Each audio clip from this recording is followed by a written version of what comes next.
you're mystified. Oh, and like a private eye, they gather all the information for the latest investigation. Work it out with who, what, when, where, why. Hi seniors, it's Mr. Chocolates, and I'm here with another frequently asked questions segment, this time with more questions about the Common App. So some of the questions I've been getting lately have to do with entering different things into the Common App, like courses and test scores, and how that works in terms of, do you need to do it again in other ways, or what to put for certain things. So I want to touch on a few things, starting with the current or most recent year courses section. Now this is in the education menu under the Common App tab itself. So again, this is where you're going to put what classes you're taking this whole year. So look in Infinite Campus or on your schedule, hopefully you can see that. And you're going to put in all the classes you have, if it's for the year, if it's for the semester, and what level it is. Some of you may be an AP seminar and advanced comp and research.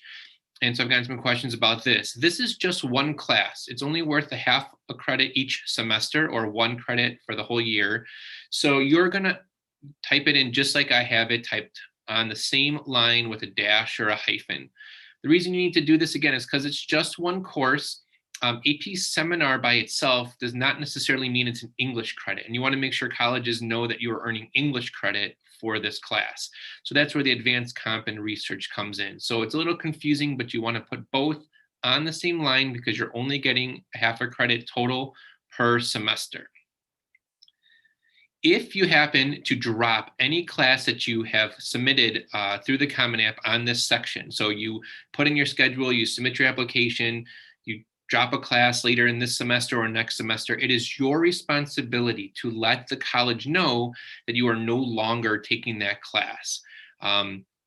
If they happen to come back at the end, if you decide to go there and get your final transcript and they look and say, wait, where did that one class go? How come it's not on here like you told us? It could cause you some problems. Now, if you add another class later, instead of a study hall, it's not that big of a deal, but it's your responsibility to tell any college you apply to if you have a major change in your schedule, especially if you dropped a class that you had originally told them you were taking. Another section that might come up for some of you is courses and grades. And this is not required for every college in the Common App. As you can see, when you've added colleges to your list, some will require this, some will not. If it is required, you do have to get a copy of your transcript, which you can get from Infinite Campus, and you have to add all the courses that you've completed, 9th, 10th, and 11th grade. You add them all in. 12th grade, if you're doing this first semester, you won't have anything here because it's just courses that you've received a grade for. But if it's second semester, you will have to do that. Now, some students ask, if I'm sending a transcript, or if my counselor is already sending a transcript, do I still have to enter all my classes in here? And the answer is yes, unfortunately. If it's required by one of these colleges, you do have to still add all the classes, and you still have to self-report all your classes, even if your counselor was going to send a transcript anyway. So it is kind of a pain, but it is what's required.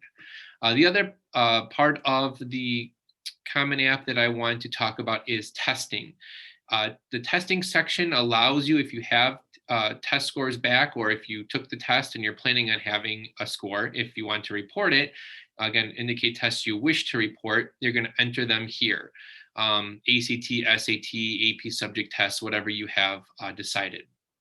Now, sometimes, even though you self-report it in the Common App, the college wants your official test scores from either ACT or College Board. So don't think just because you entered the test scores and submitted your Common App that that's all the college needs. So please check your email and other communications from the college. If they're asking you to send your ACT or SAT scores officially from those testing agencies, you still have to go there, order the scores to be sent, and so on. So please pay attention to that fact. Now, this year, more than ever, a lot of colleges are not requiring testing, but be very careful and make sure you're looking at the college itself.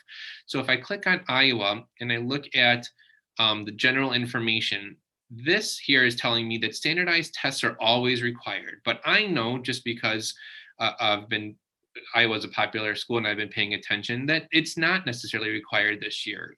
Iowa has gone test optional. So Luckily, there's a link in Common App where you can click and go straight to their website.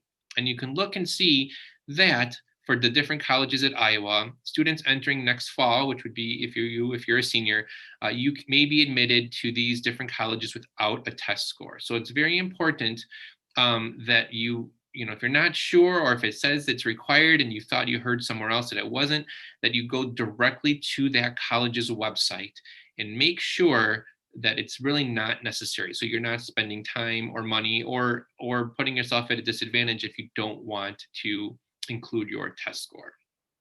So those were just a few of the recent questions I've been getting about the Common App and what to do with different sections of it. So if you have more questions, please keep them coming my way. Thanks. It's time to figure it out, leave without any doubt.